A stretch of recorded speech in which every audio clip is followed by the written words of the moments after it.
হাজোৰ SBSKR উচ্চতৰ মাধ্যমিক বিদ্যালয়ৰ শিক্ষয়িত্ৰী ইভাৰাণী মালাকৰক বিদায়ী সম্বৰ্ধনা।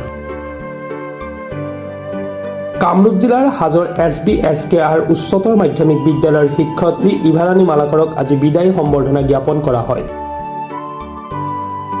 তদুপলক্ষে আজি হাজোৰ লৌহমানৱ বিষ্ণুৰাম মেধি প্ৰেক্ষাগৃহত এখন বিদায়ী সভা অনুষ্ঠিত হৈ যায়। বিদ্যালয়খনৰ তত্ত্বাৱধায়ক প্ৰদীপ চন্দ্ৰ ডেকাৰ সভাপতিত্বত অনুষ্ঠিত সভাত নিৰ্দিষ্ট বক্তাৰূপে অংশগ্ৰহণ কৰে প্ৰফুল্ল চন্দ্ৰ মেধিয়ে। অনুষ্ঠানত অৱসৰী শিক্ষক শ্ৰী প্ৰকাশ দাস, অৱসৰপ্ৰাপ্ত মুখ্য বন সংৰক্ষক মোহন চন্দ্ৰ মালাকৰ, বিদ্যালয়খনৰ শৈক্ষিক তত্ত্বাৱধায়ক প্ৰদীপ কলিতা, হাজো FM উচ্চতৰ মাধ্যমিক বিদ্যালয়ৰ অধ্যক্ষ ডাক্তৰ ফজল আহমেদ খান, শিক্ষক যোগেশ দাস, হাজো ৰাজ সমিতিৰ সভাপতি মহিম কুমাৰ দাস, সম্পাদক নৃপেন চন্দ্ৰ ডেকাকে ধৰি কেইবাগৰাকীও বিশিষ্ট লোকে অংশগ্ৰহণ কৰি সাৱলীল বক্তব্য আগবঢ়ায়। অনুষ্ঠানত বিদায়ী শিক্ষয়িত্ৰীগৰাকীক গামোচা, শৰাই, অভিনন্দন পত্ৰৰে বিদায় সম্বৰ্ধনা জ্ঞাপন কৰে বিদ্যালয় কৰ্তৃপক্ষৰ লগতে ছাত্ৰ ছাত্ৰীসকলে। অনুষ্ঠানত বিদ্যালয়খনৰ শিক্ষক শিক্ষয়িত্ৰী ছাত্ৰ ছাত্ৰীৰ একাংশ উপস্থিত থাকে। দীৰ্ঘ ৩৮ বছৰ চাকৰি কৰি মোৰ খুবেই ভাল লাগিছিল ছাত্ৰ ছাত্ৰীসকলৰ লগত থাকি। আজি পৰ্যন্ত মোৰ ভালেই লাগি আছে।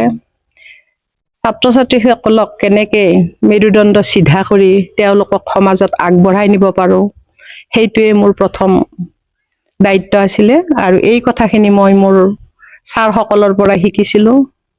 মোৰ লগত আছে ছাৰসকল, আমাৰ এই বিদ্যালয়ৰে বিদায় ছাৰ আছে, আমাৰ আগতে বিদায় হোৱা। গতিকে তেখেতসকলে আমাক যথেষ্ট জ্ঞান দি গৈছিলে আৰু তেখেতসকল যোৱাৰ পিছতো মই তেখেতসকলৰ সাধনাৰে, তেওঁলোকে যি সাধনা কৰি লৈছিল সেই সাধনাকে মোৰো সাধনা হিচাপে লৈ মই ছাত্ৰ ছাত্ৰীসকলক আগবঢ়াই নিয়াত যথেষ্ট সহায় কৰিছিলোঁ। সেইখিনি কৰিছিলোঁ শেষৰ ফালে ১.৫ বছৰ। তাতেও মই কিছু জটিলতাও পাইছিলোঁ, কিন্তু সেই জটিলতাখিনিক মই গুৰুত্ব দিয়া নাছিলোঁ।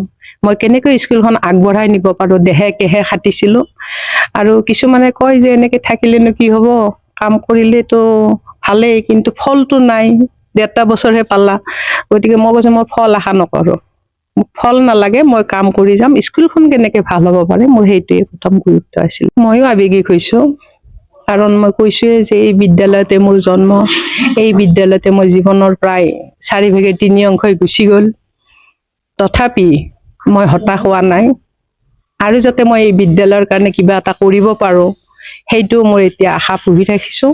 যদি পাৰোঁ, সময় মিলে, সুবিধা দিয়ে ভগৱানে, মই কিবা এটা কৰাৰ আশা ৰাখিছোঁ। বাইদেউক আমি ৰাজহুৱাভাৱে বিদায় দিলোঁ। যোৱা তেখেতৰ ছেপ্টেম্বৰ 30 তাৰিখে বিদায় হৈছে, মানে হেৰিফালৰ পৰা, কৰ্তৃপক্ষৰ তৰফৰ পৰা। তেখেতক আমি ষ্টাফৰ পৰা সেইদিনাখনে বিদায় জনাইছিলোঁ। আজি আকৌ আমি ছাত্ৰ, অভিভাৱক বা আমাৰ ৰাইজ গোটেই লগ লাগি তেখেতক বিদায় সম্বৰ্ধনা জনালোঁ। গতিকে তেখেতৰ যি ৩৮ বছৰ আমাৰ ইয়াৰ বিদ্যালয়ত সেৱা আগবঢ়ালে তাৰ কিছু আমি ৰোমন্থন কৰিলোঁ। ইয়াৰ লগতে তেখেতৰ মানে বহু পুৰণা এগৰাকী শিক্ষক আমাৰ ইয়াত নিৰ্দিষ্ট বক্তা হিচাপে আহিছিল, প্ৰফুল্ল মেধি ডাঙৰীয়া।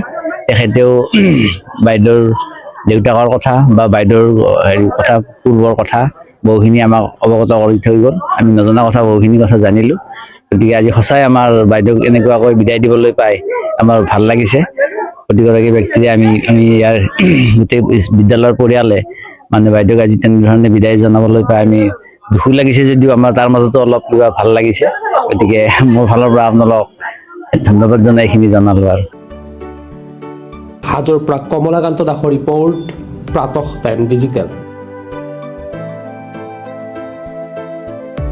Mobile plus physiotherapy wellness and rehabilitation centre, দক্ষিণ কামৰূপৰ ব্যৱসায়িক প্ৰাণকেন্দ্ৰ বিজয়নগৰৰ লগতে VIP চক আৰু গুৱাহাটী মালিগাঁও পাণ্ডৱনগৰত থকা তিনিওখন ক্লিনিক বৰ্তমান প্ৰায় 20 বছৰৰ অভিজ্ঞতা পুষ্ট তথা এতিয়ালৈকে প্ৰায় 40,000 ৰোগীক সুস্থ কৰি তোলা ডক্টৰ পল্লৱী নাথৰ তত্ত্বাৱধানত চলি আছে।